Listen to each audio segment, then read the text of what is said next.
আপনার দম আছে ফিরহাদ হাকিমকে তাড়িয়ে দিতে পারবেন পার্টি থেকে? এই প্রশ্ন তুলে তৃণমূল সুপ্রিমো তথা রাজ্যের মুখ্যমন্ত্রী মমতা ব্যানার্জিকে সরাসরি চ্যালেঞ্জ ছুড়ে দিলেন বিরোধী দলনেতা শুভেন্দু অধিকারী। বারাসাতে এক সভা মঞ্চে বক্তব্য রাখার সময় শুভেন্দু বলেন, বাংলা ও বাঙালি নিয়ে বড় বড় কথা, ফিরহাদ হাকিমকে পারবেন পার্টি থেকে তাড়িয়ে দিতে? ফিরহাদ হাকিম কিছুদিন আগে বলেছেন, আমি সেদিন খুশি হব যেদিন পশ্চিমবঙ্গের 50% লোক উর্দুতে কথা বলবে। কাকে শেখাচ্ছেন বাংলা ও বাঙালি? শুনে নেওয়া যাক বারাসাতের মঞ্চ থেকে ঠিক কি বললেন রাজ্যের বিরোধী দলনেতা শুভেন্দু অধিকারী। শুনুন।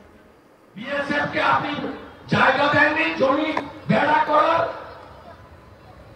কেন জমি দেননি? 2016 সাল থেকে জমি দেন, 1 বছরের মধ্যে বিএসএফ বেড়া করবে। তারপরে যদি কোন অনুপ্রবেশকারী ঢোকে, বাংলাদেশি মুসলমান আর রোহিঙ্গা, আমরা বিএসএফ কে জানতে চাইবো। আপনি তো বর্ডার খুলে রেখেছেন খালা মমতা।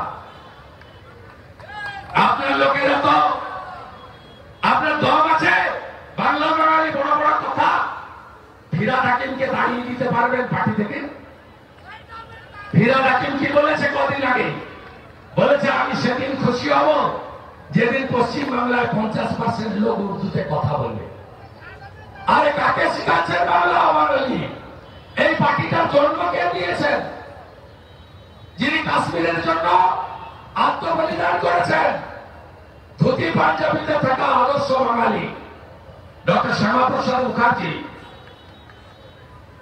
এই শ্যামাপ্রসাদ মুখার্জি না থাকলে আপনি ভারতে থাকতে পারতেন, এখানে দাঁড়িয়ে পদ্ম ফুল লাগানো গেরুয়া পতাকা নিয়ে বন্দে মাতরম বলতে পারতেন।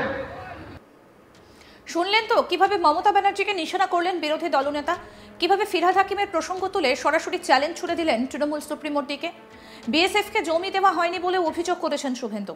আসুন একবার শুনি আরও একবার তার বক্তব্য, কি বলছেন এই বিষয়ে বিরোধী দলনেতা শুভেন্দু অধিকারী ফিরহাদ হাকিমকে নিয়ে। শুনুন। বিএসএফকে আপনি জায়গা দেননি জমি বেড়া করার, কেন জমি দেননি?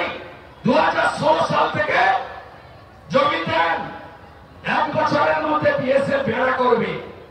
তারপরে যদি কোন অনুপ্রবেশকারী ঢোকে, বাংলাদেশি মুসলমান আর রোহিঙ্গা, আমরা বিএসএফ কে জানতে চাইবো। আপনি তো বর্ডার খুলে রেখেছেন খালা মমতা। আপনার লোকেরা তো, আপনার দম আছে বাংলা বাঙালি বড় বড় কথা, ফিরহাদ হাকিমকে তাড়িয়ে দিতে পারবেন পার্টি থেকে? ফিরহাদ হাকিম কি বলেছে কদিন আগে? বলেছে আমি সেদিন খুশি হব যেদিন পশ্চিম বাংলায় 50% লোক উর্দুতে কথা বলবে। আরে কাকে শিখাচ্ছেন বাংলা বাঙালি? এই পার্টিটার জন্ম কে দিয়েছেন? যিনি কাশ্মীরের জন্য আত্মবলিদান করেছেন, ধুতি পাঞ্জাবিতে থাকা আদর্শ বাঙালি ডক্টর শ্যামাপ্রসাদ মুখার্জি। এই শ্যামাপ্রসাদ মুখার্জি না থাকলে আপনি ভারতে থাকতে পারতেন, এখানে দাঁড়িয়ে পদ্ম ফুল লাগানো গেরুয়া পতাকা নিয়ে বন্দে মাতরম বলতে পারতেন। উল্লেখ্য, গত 18 ডিসেম্বর সোশ্যাল মিডিয়ায় বিজেপি নেতা সুকান্ত মজুমদার একটা পোস্ট করেছিলেন, যে পোস্টে ফিরহাদ হাকিমের একটা বক্তব্য ছিল। সেই বক্তব্যে ফিরহাদ হাকিমকে বলতে শোনা গিয়েছিল, একটা সময় এমন আসবে যখন বাংলার অর্ধেক জনসংখ্যা উর্দু বলবে। সুকান্তর পোস্টে থাকা ফিরহাদের সেই বক্তব্য নিয়ে সেই সময় তোলপাড় পড়ে যায় বিভিন্ন মহলে। আসুন আপনাদের শোনাই সেই সময় কি বলেছিলেন ফিরহাদ হাকিম। इंशाअल्लाह ताला एक दिन ऐसे होगा जब बंगाल के आधे पॉपुलेशन वो भी उर्दू बोलेंगे और उर्दू शेर शायरी बोलेंगे।